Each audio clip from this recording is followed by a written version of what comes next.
As far as car types go, the small family hatchback is a popular one. Volkswagen has sold more than 37 million Golfs alone the world over.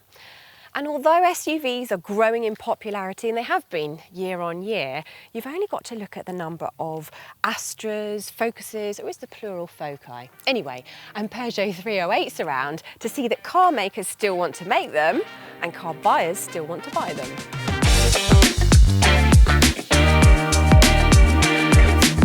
Now the recipe is simple. You put an engine in the front, it drives the front wheels, and as a result you get as much space as possible for the driver, passengers and luggage.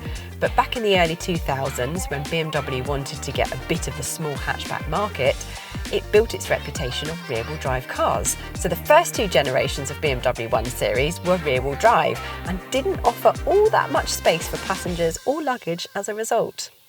But in 2019, all that changed and we got a front-wheel drive 1 Series. Now, critics and BMW fanboys and girls argued and felt like this wasn't really a proper BMW. And as a former E36 M3 owner myself, I may have shed a tear too. BMW, however, says that most people won't notice and that the Golf rival is still great to drive.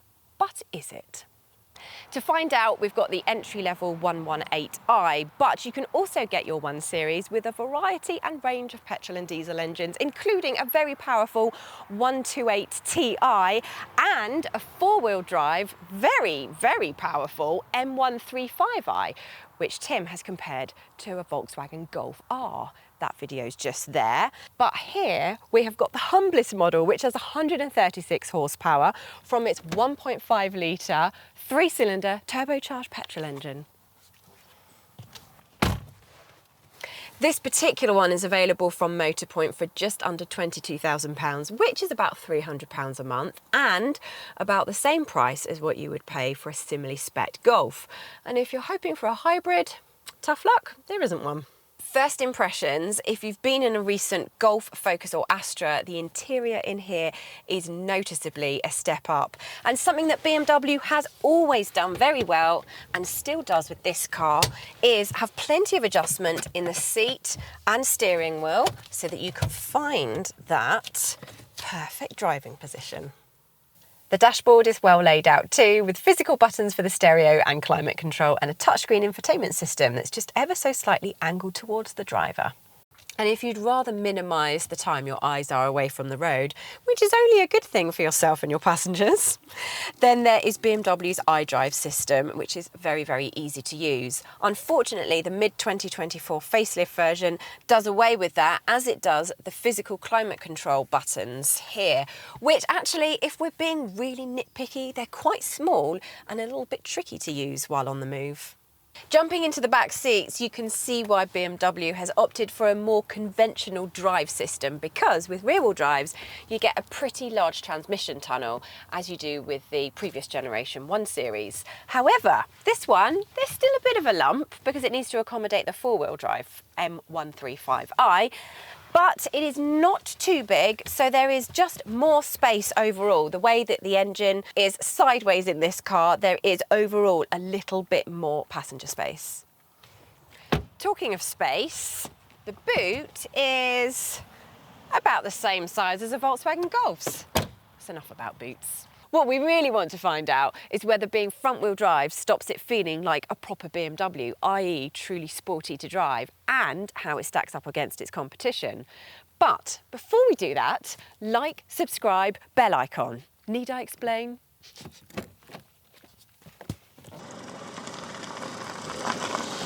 The first thing to note is the 1.5 litre 3-cylinder turbocharged petrol engine fitted to this car is a little down on power compared with the Golf's. It's got 136 horsepower and the Volkswagen has 150 horsepower.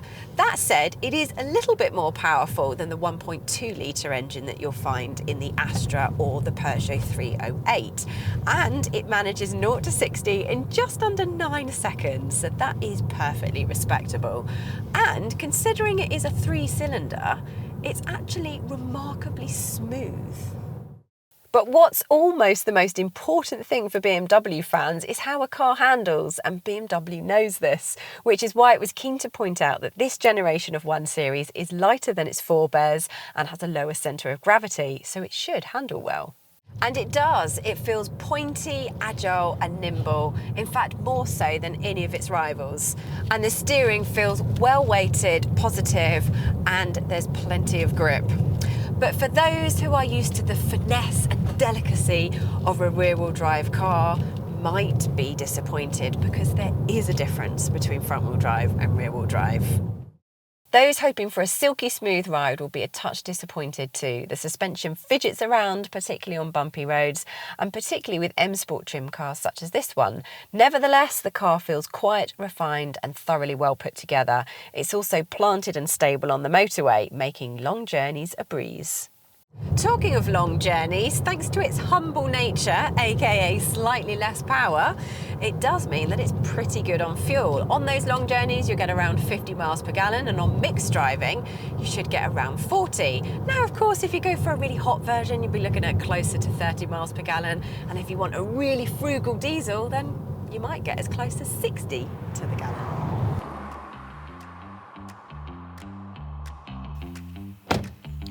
What do we think of the 1 Series then? Is it a true Golf rival and a proper BMW? Well, it's certainly as practical and usable as some of the best family hatchbacks out there. But does it drive as well and feel as exciting and involving as the best BMWs? Well, in truth, no, it doesn't. However, it's still pretty sporty and it's a very, very well put together family hatchback. So, you're not going to go wrong with a BMW 1 Series.